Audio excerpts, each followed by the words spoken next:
And four securities were traded today. The shares of CSCS, Friesland WAPCO, Niger Delta Exploration Company, and of course, UBN Property. That's the NESD over-the-counter transactions. How's the rest of the market? The money market overnight rate contracted today by 5.08%. We finished around 11.8 after the Central Bank and the Debt Management Office concluded both the auctions for the week, the DMO for the monthly Naira auction, which is done on Monday, and the Central Bank Treasury Bills auction on Wednesday. The Naira fell 0.2% this Thursday against the US dollar, printing 451.33 are the investors and exporters window. And you've got a couple of news headlines for you, of course, with the whole new Naira on the streets. The World Bank story is the big one because the World Bank office in Nigeria today released the final edition of the country's development report that focuses on economic trends, policies, as well as review of the year 2022. The new report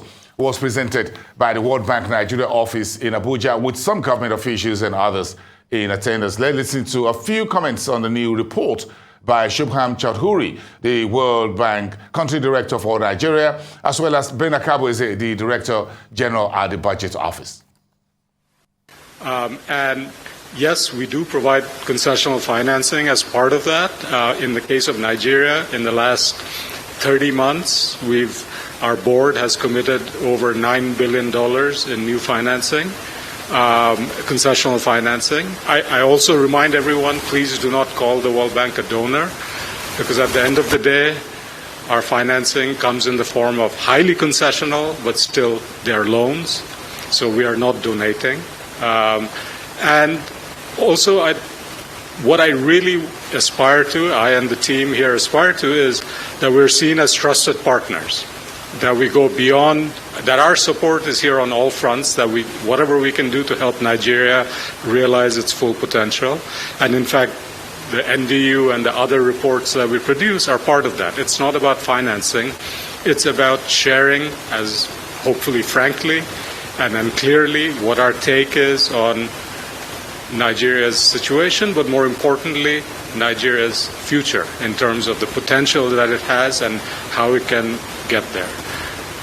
That said, I also always emphasize, and I did so recently as well, that we're here as partners. At best, if we can earn the trust of Nigerian, whether it's political principals or other stakeholders, that's great. But the choices that we're providing advice, we're never dictating. And certainly, even if that were ever true, it is not true today. Nigeria is the largest economy in Africa, is the largest country in Africa. It has the potential to be a giant on the global stage. Believe me, the World Bank is tiny. Okay, so our power, I hope, our influence comes from whether we're able to persuade all of you, all the political principals, other stakeholders here in Nigeria, about how we can help and some of the analysis. So that's what we will be sharing today.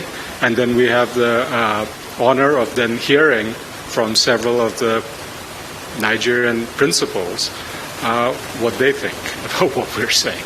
So let me start with, so there are two reports, as Nancy pointed out. The usual Nigeria Development Update, which comes every 6 months. This time, my role usually in these things is just to pick the title, right? The team does the rest of the work. So this time I suggested Nigeria's Choice. I want to be clear that our mandate is purely developmental. We have absolutely nothing to say about politics. So when we say Nigeria's Choice, it's not about the choice that all of you will be making in February 25th. It is really about the choices in terms of policies, about a vision going forward.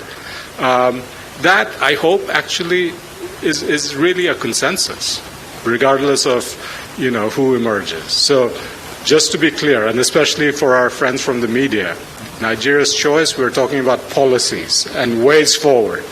And the second one, as Nancy pointed out, is the country economic memorandum. This we produce not every 6 months, but every few years.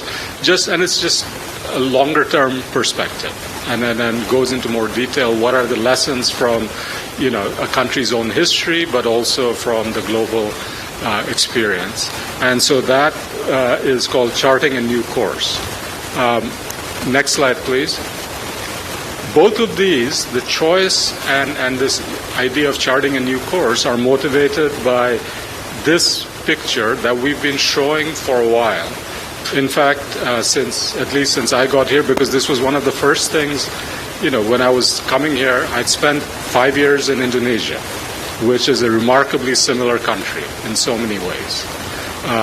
It's about 270 million people. It's resource rich. It actually went through 30 years of military rule and then emerged in the late 1990s as what I call a noisy democracy, just like India is a noisy democracy. So this picture, so I knew Indonesia's story.